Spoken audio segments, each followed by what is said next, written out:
So I am Laurie Walden. I'm a lecturer in education on the London campus of the University of the West of Scotland. And this is some reflections on how we've used these strategies with international postgraduate students. We have a one-year MEd educational studies program. The current program was designed in Scotland with a Scottish context in mind. We're moving to a new program in September, designed with a global focus and teaching in England, and all our courses will be on campus. 100% of our students are from the Global South. Most of them work part-time jobs, and most of them live at least an hour outside of London. Why active learning? We want to improve our outcomes, our progression. We want to increase engagement. We want to improve the relation between students' prior experience as teachers and the coursework. So we've made some current adaptations to the program. We link to their knowledge as teachers. We're trying to decolonize the materials and the readings for all of the modules. And we're trying different delivery methods.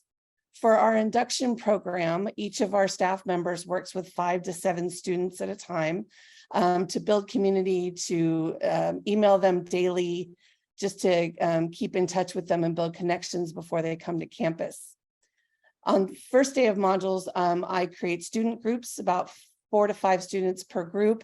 They stay in these groups for the entire module, so they work together for discussions, as well as for any presentations. I learned about annotating texts actually from Mary Jacob in ALN, and I've done this successfully in the first term to get students who are not used to academic writing used to seeing what these articles are like. Also do warm-ups. These work better, I think, in online, but these are some of my favorites. Jamie used some of these this morning.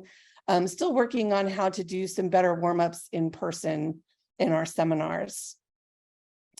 I do 20-minute pre-recorded lectures each week, sort of in a flipped method so that students can watch these at their leisure. They may need translation capabilities, so this allows them to have an idea of the information before they come to our 2-hour-a-week seminars, which are discussion-based, activity-based, and then usually giving time for them to work on formative and summative assessments within the class. I use Padlets, as so many people do. I find they're not only good for individual reflection, but also group work. So after they discuss things in groups, they post their information onto Padlets, and students can look at those over time.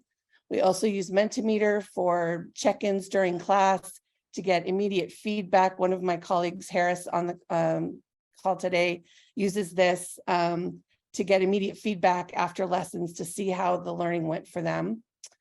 I do group presentations with my students, which are content focused, and sometimes in lieu of a formative assessment, so that they can choose a topic that's related to them. And often they choose their home countries to apply the learning to. We are modifying our assessments, moving towards more authentic, culturally responsive assessments. We're offering an option to our dissertation, and we're doing more than one summative assessment per module going forward. One of those is e-portfolios. There's using reflections and linking their learning and readings in class to their actual teaching experience. I'm using videos, embedding them in the course, but also using them as an summative assessment. We will be using Canva, and groups will create 5 to 6 minute sort of educational videos on a subject that they choose. Again, thanks to ALN, I've helped create a podcast for our School of Education and Social Sciences. And one of our streams is student-led stream, where our students have been able to share their ideas and experience of moving to the UK. Our goal is to work on community engagement, to continue assessing and adapting the needs to the needs of our students going forward in our new program. And finally, just thank you. This is our London campus. And again, I've learned so much in the past year from the Active Learning Network members. And that's my whistle stop.